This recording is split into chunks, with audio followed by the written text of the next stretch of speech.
Good afternoon and welcome to another edition of Missions Monday. We're hopefully going to be meeting you in a place where you can take some time to hear from us and think about missions today on Monday, because on Monday we're always talking missions. Today we're continuing some of our missions origin stories, and we'll be hearing from Pastor Brent Hillenga, who serves in Medellin, Colombia rather, and he'll be talking about his missions origin story. So welcome with me, Pastor Brent Hillenga. Welcome, everybody. Hey. Good to see you, Pastor Brent. It's great to have you on Missions Monday. Just been thinking about your time in the ministry. You've been in the ministry for a long time, and just how it all began for you. How did you come to the Lord? Yeah, it's I grew up in San Diego, California. So in that time, John Medina was a good friend of mine, and I was in my second year of college, and I was kind of prompted to check out who this Jesus is, just in the whole college thing. So I was looking, and I ended up realizing I could bargain with God for a professional contract. And when that didn't happen, I was so disappointed. And the next morning, God gave me as closest to an audible as you can get, you'll come to me because I'm the truth. Well, there was proof in that, because I was 6 a.m. and I got right up out of my bed, drove over to John Medina's bedroom, woke him up, and just prayed right there on his bedroom floor. And I knew that the weight of guilt left me and the presence entered into me. Of course, I learned what that was afterwards, the weight of sin and the new creation, the Godhead just, entering into my life. So, but that was very, very evident. And so I kind of needed it for my life. I've never had to learn eternal security except to defend it. You said professional contract. Explain a little bit about that. Yeah, it's played baseball my whole life. Just really enjoyed that. And so we had a big game. The scouts were all over the place. And like I said, I was making a bargain with God, and I did not have a good game. But wow. But he came. Yeah. So I mean, there's lesson number one, right? Don't bargain with God. I mean, how are you going to negotiate with the King of the universe, right? I was going to bring something. So you prayed to God to give you a great game. You're kind of like Jacob in Genesis 28, that God, if you protect me, then I will serve you and do that. And God, he didn't give you the good game, but he gave you himself. He gave you the good one. Isn't that interesting? Wow. Yep. So from disappointment to salvation. Huh. That was the first of a handful of times that God really spoke in that way. Mm-hmm. The one stage before the mountaintop audible, it was that loud. Okay. So wow. So I kept playing and college ball at that time, and then Pastor Sturge and Vicky Bojack at the time, they had down in Kearney Mesa in San Diego. So I went one time there, and I visited Lake Elsinore one time with John Medina, and so I got a little introduction to the ministry like that. But at that point, I ended up later in that year, I ended up getting drafted by the Pittsburgh Pirates. So I was kind of on my way towards that career, and so I ended up struggling though in my first years of Christianity, because I didn't really have a mentor, a close friend. Churches really didn't do it, because I was moving to different places, and it was just kind of setting me up that yeah. But there was a key thing. There was a key note there that God did in my life, and in the second year, they had me come down to Columbia for a winter league.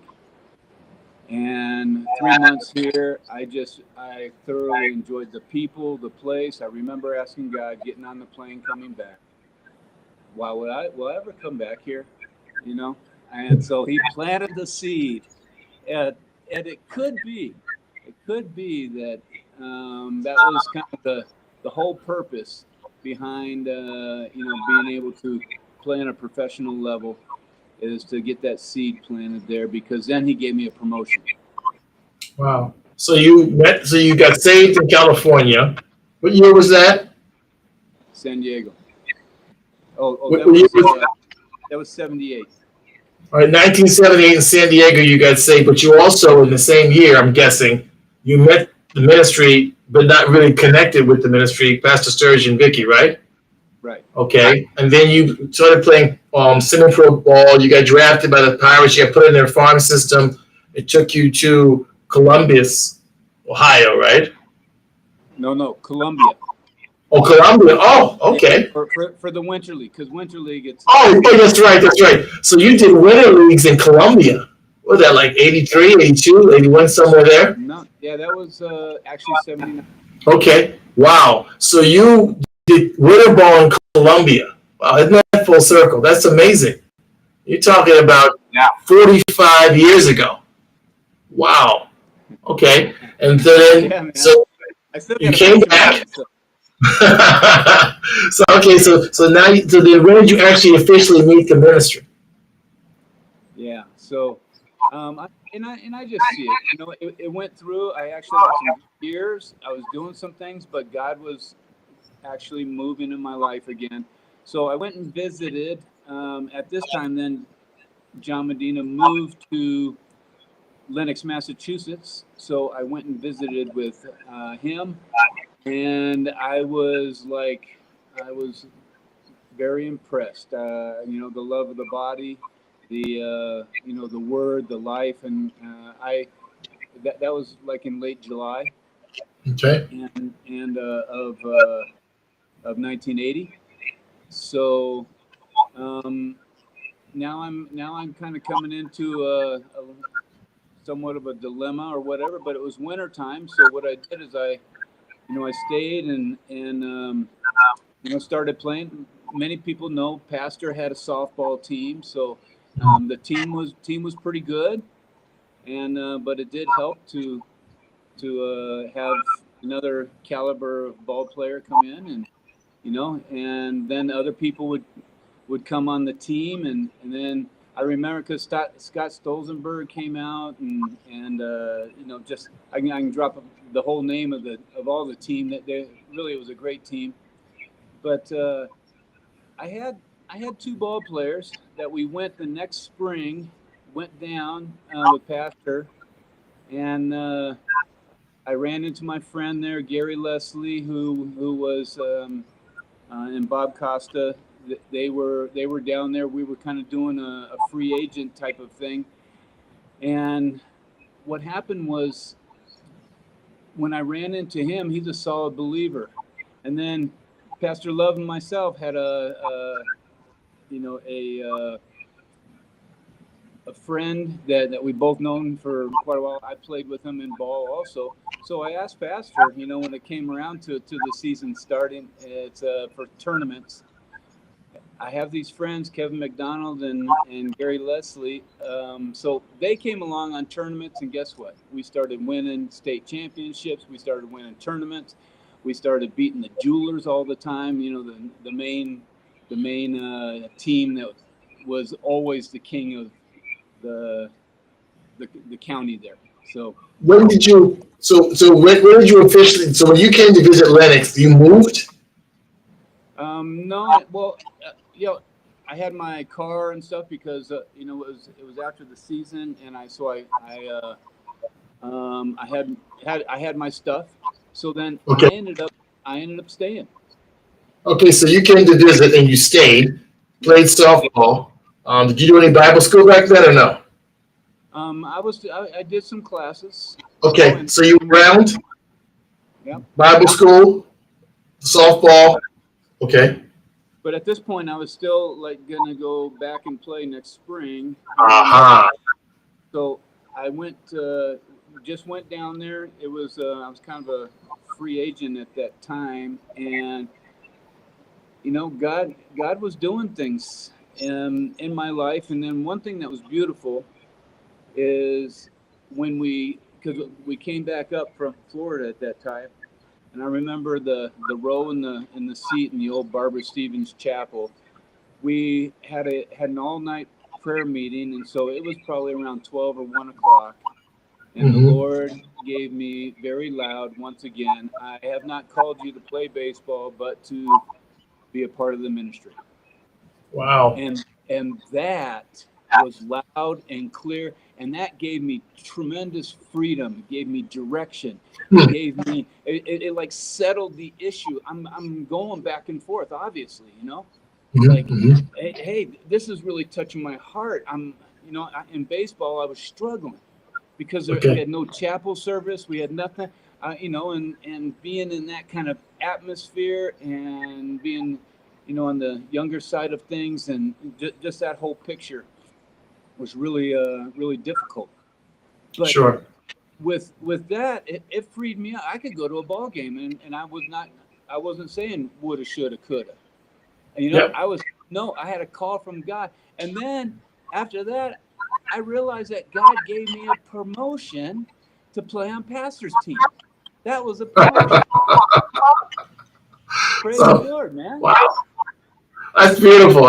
It's once again, it's one of these classic situations that God didn't give you what you wanted, but gave you something better, what you needed, and even from your testimony all the way through, you just keep seeing God superintending his will over your will, and giving you the opportunity to respond to his, choosing the better will, because we don't always believe that our will is better, God's will is better than our will.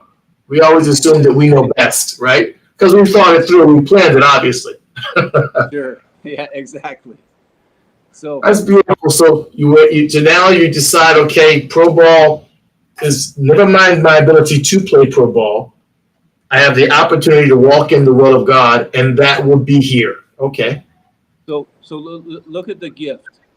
I didn't see it at that time. I came in 80 and 81, right? But when I look back in my life, God gave me such a gift of being from 80 to 87 in Lenox, Massachusetts, which was in the middle of like just something happening huge on planet Earth, and it was touching heaven, and it was amazing. So I look back in my life, I could never have planned that.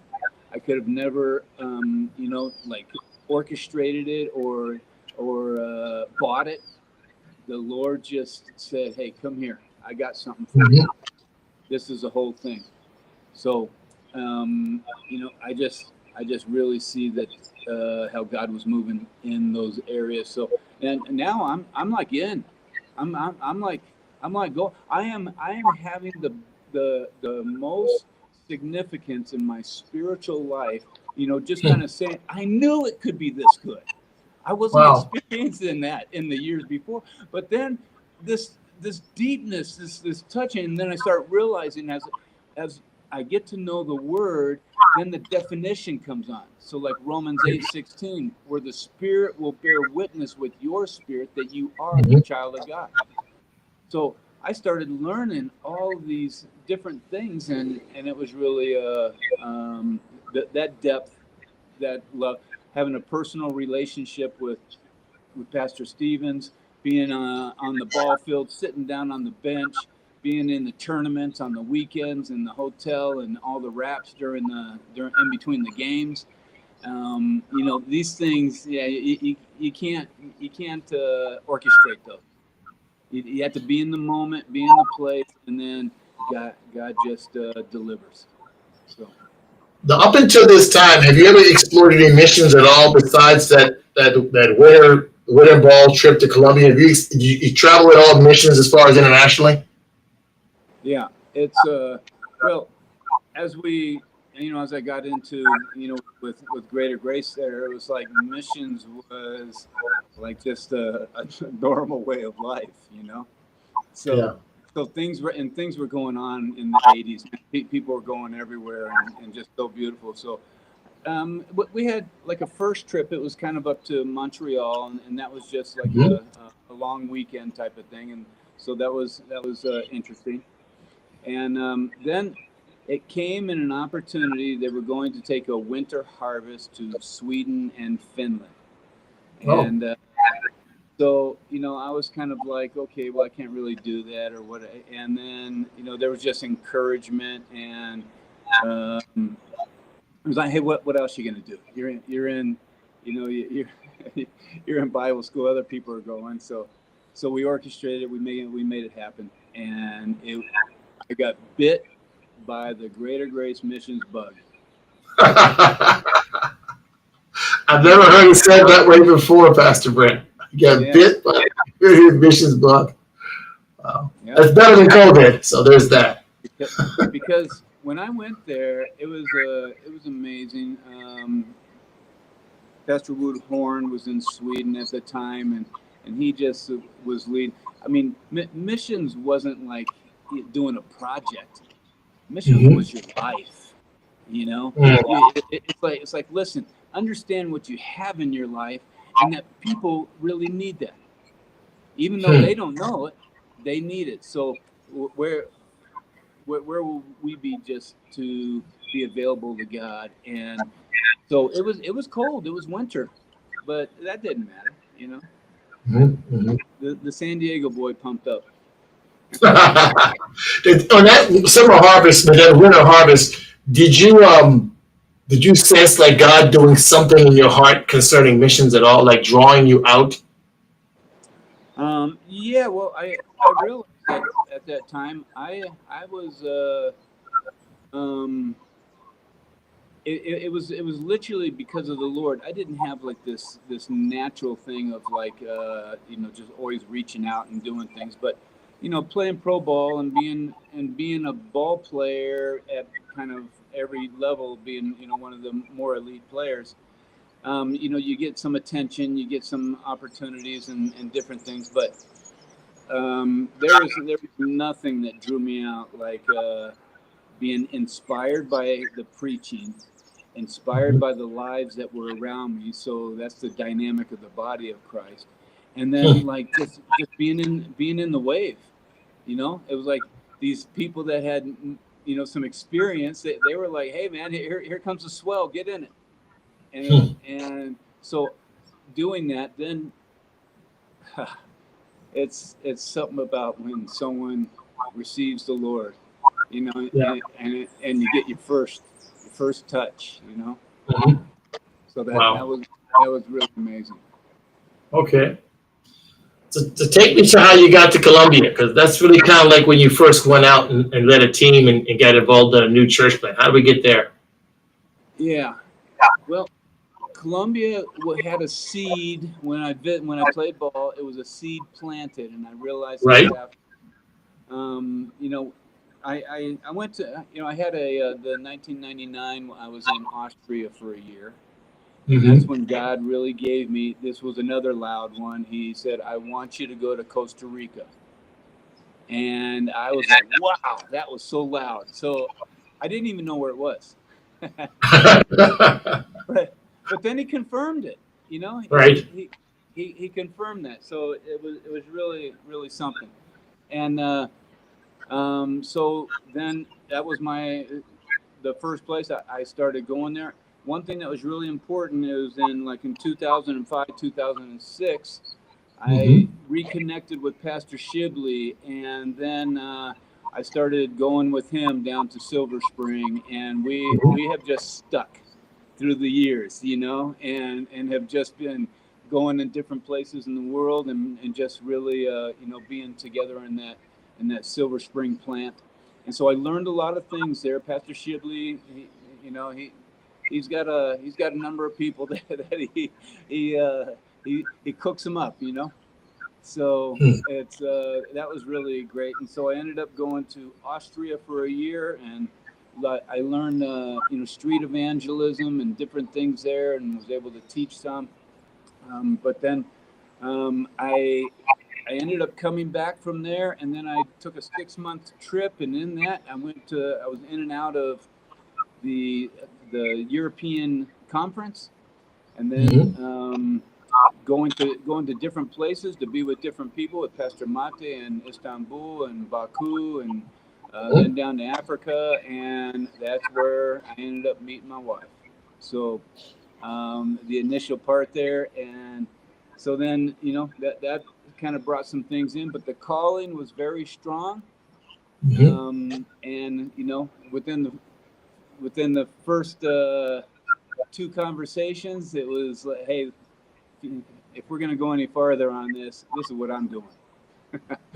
I got a call from God. This is where we're going to go. This is what's going to happen. So we did that in 2012. Pastor Mike and Sue. It was awesome. So that really gave me a lot of nuts and bolts Mm-hmm. to missions. And wow, so I was down there for 6 years. Pastor Mike and Sue were there a little over 3, and then they went back again. So that was awesome.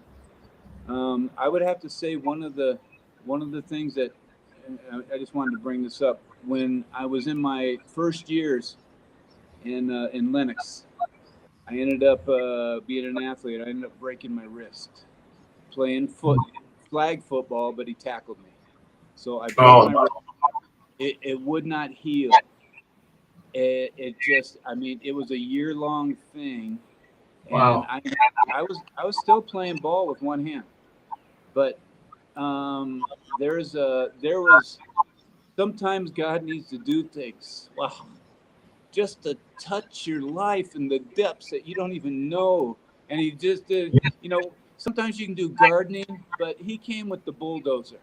Mm-hmm. Or the rototiller, either one, they both work, right? And that time really gave me that, the athlete, the ball player can't do what he can do. Mm-hmm. And God, he ushered in his humility, in my life. And so it's not like I learned it all in one shot, but he did the bulwark there, and then it was continually, remembering those types of things. So Hmm. um, Wow. we, you know, so if it comes, then we have just a thing with Colombia. Columbia was Pastor Randy. It wasn't even me. Pastor Randy just had the unction from God to take a couple guys and go to Bogota. Mm-hmm. And when they came back, Pastor Manny was one of those. I wasn't able to go, but the water went on the seed and it started germinating. And I was like, wow. So I'm talking with the guys when they came back, and Pastor Manny just said, yeah, Bogota was great, but there's this other city there called Medellin. And I said, let's book the tickets right now. Let's go. it, it was like, yeah. So we came down here, and that was great. We were able to meet some. There were some other believers down here, and we started looking at things. God put it right out there. It was a definite one of those things that, hey, this is the calling for you, and um, and whatever that was going to mean with our ministry, however it worked out. So anyway, we moved here in 2022 in January, and we started right away with Greater Grace. There were some other people down here that wanted to come along with us in a sense, and so we kind of we're figuring some things out, and thank God, thank God that there's so many people have paved the way in all the years beforehand. Even with me in Costa Rica, with all that. So we know it works, and so we kind of do that. And down here, I would have to say this: we have 3 big areas that I really trying to teach to people, and that is like who God is, what He has done, and who we are in Him. And I know that kind of goes around different places, but in those 3 areas, I kind of have 3 specifics, and I call these the ins and outs, because if the people get the ins and outs of these 3 areas, that the New Testament really shines the light on, it really makes a big difference in their life. And one of them is in John 13:34, that we would love one another as he has loved us. Well, that's a whole new game there. That's a whole different commandment. It's huge. And then in Ephesians 4:32, that we should forgive one another inward, and we should forgive one another outward as he forgave us. And then the third one's in Romans 15:7, where it says that we are to receive one another as he has received us unto the glory of God. So with those three things, if we start understanding that and the depths of that coming in, then it's going to go out, and man, that's going to produce beautiful life in God. Wow. And so, and it's fun. Hey, we're down here, we're teaching people when they first lead someone to the Lord. And I ask them, how does that feel? Oh, man, it's one of those beautiful things to pass down, right? So Did that take you back to when you first led someone to the Lord?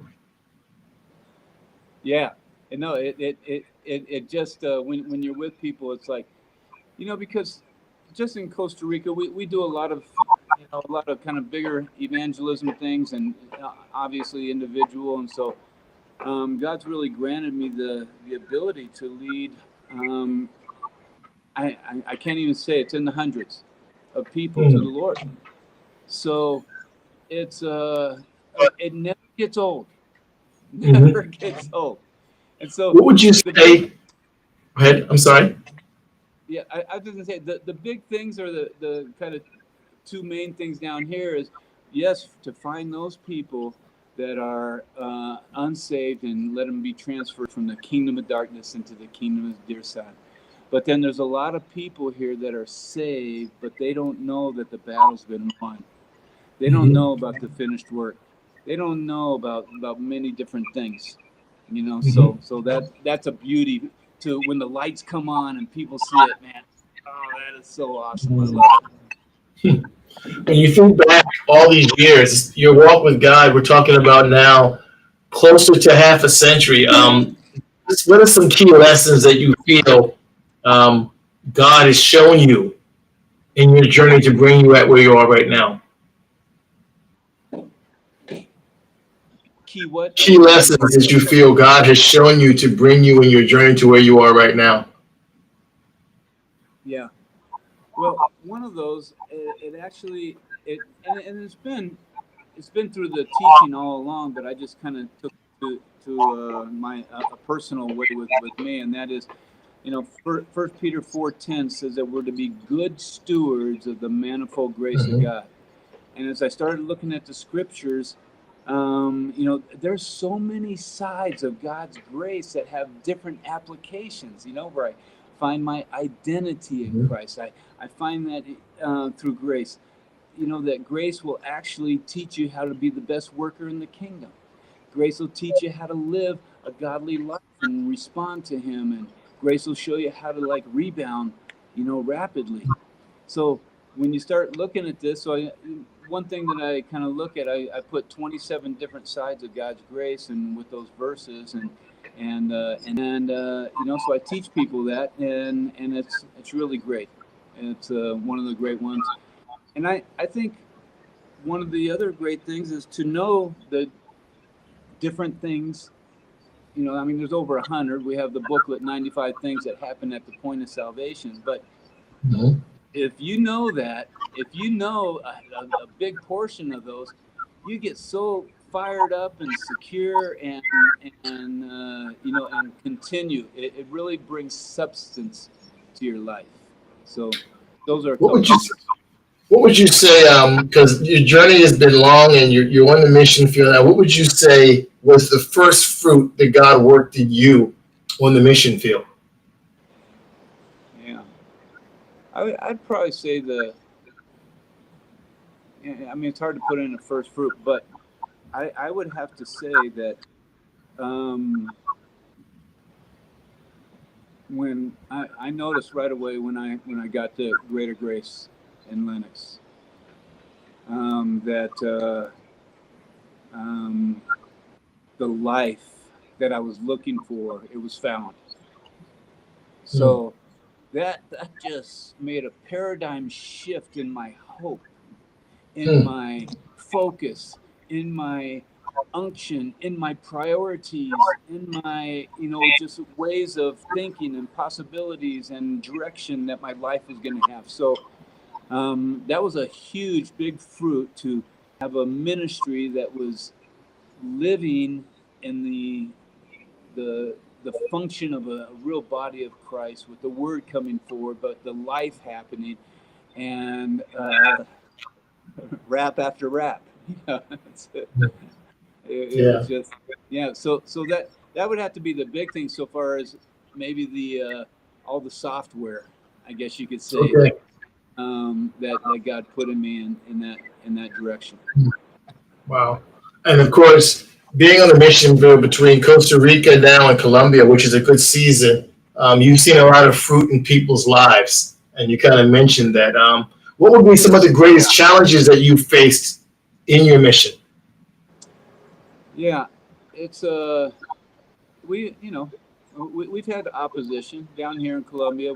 I've had some good opposition. People telling me things, saying, you're a fake pastor, you have a fake church, and writing and having, he has fake news that he spreads stuff on Facebook and all, and it's like, this guy even helped him in the hospital pay the bill. Yeah. It's so funny. So yeah, you're always going to have opposition, but hey, thank God that we can recognize that, and very seldom do I get blindsided by that. It's usually because of preciseness and understanding and recognition. Usually it's kind of I can see it front off, and so I can make those adjustments, make sure that my armor is in place, and just that I'm thinking in a right way. So and to have some people, we have Pastor Carlos in Costa Rica right now. He was one of those ones that was disgruntled and lost and walking along Costa Rica on the walking street, and he sees our presentation, and he has three daughters, and so they started watching the presentation.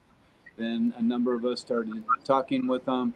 They kept coming, and and now he's the pastor of the church, and he was in Latin American mission in Peru just last week, and he is very much just fired up, very charismatic person, but he has a real deep heart, and he's taken the pastorate very serious, and it's and he's doing the things that he learned in that with Pastor Mike, Sue, and Lucy and myself. And so he's investing in people, he's caring about people, he's giving people grace, and he's teaching the word, and they're doing Bible school and all kinds of stuff. Any personal advice you'd give any prospective missionaries that are considering the mission field? Yeah, it's one thing. Hey, God can give you a call, and if He does, then ask Him for the right time and the right people to see if that's a long-term call or short-term or however that would be. I would say to everybody should come through Colombia, obviously. I, They I should all mean, go to the mission. I mean, it's like we do have a lot of fun. We have a lot of approaches to our evangelism. One of the big ones that have happened, we just did this on Sunday morning, was we have cornhole on the walking street, and a lot of people come over, and we really have a great time to be able to then speak with people, especially once they get it in the hole. It's like, wow, it went in. So that's one of the evangelisms that we do. We have a number of things that we do around the city, and so that's fun. But with people, yeah, with people, I think having a summer harvest or a winter harvest, go on a week. If you can do a 2-week thing, that would be awesome. And find a place to be able to have that come out. It would be great. We're actually, I'm not sure if, am I coming through here? Are you able to hear me? Yeah, perfect. Keep going. Okay. We are having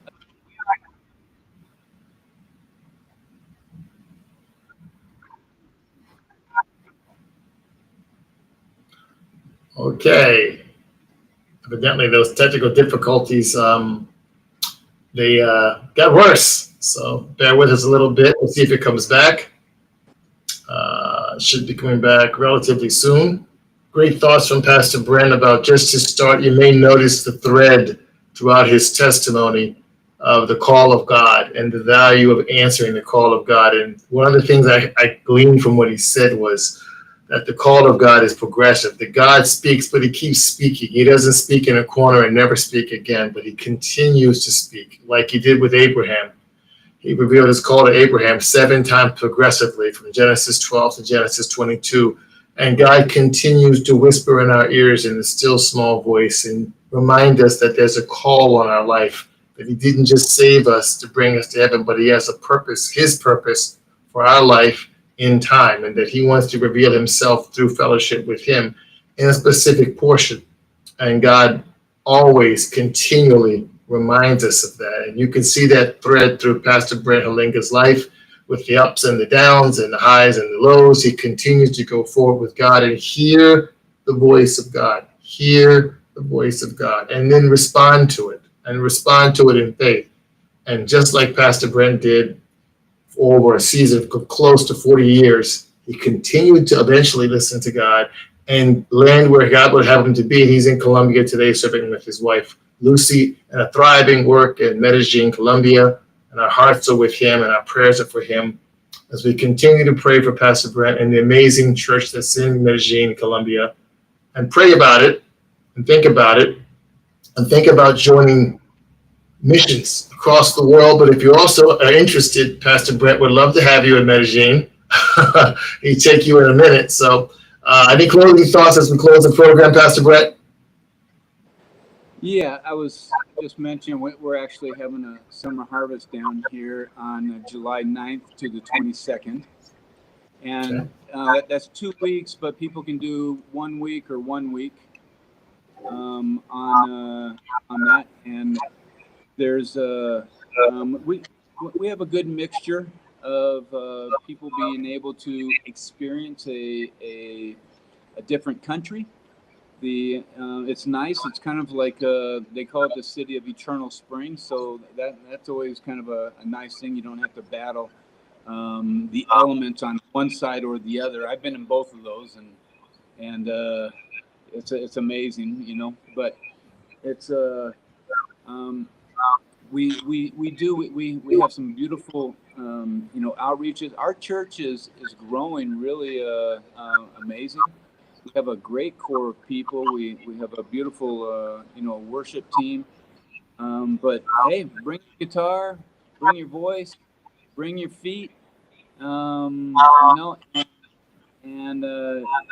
it's kind of a good guaranteed fun time. Also, things are cheaper down here also, so your dollar goes a long way. Well, there it is. The ringing endorsement for Medellin, Colombia Summer Harvest. You can go on the website, ggwo.org, and you can find out more information about that summer harvest and plans to go there this summer. Thank you, Pastor Brent. Great being with you today. God bless you. We'll see you next time. See you soon. Yeah. God bless.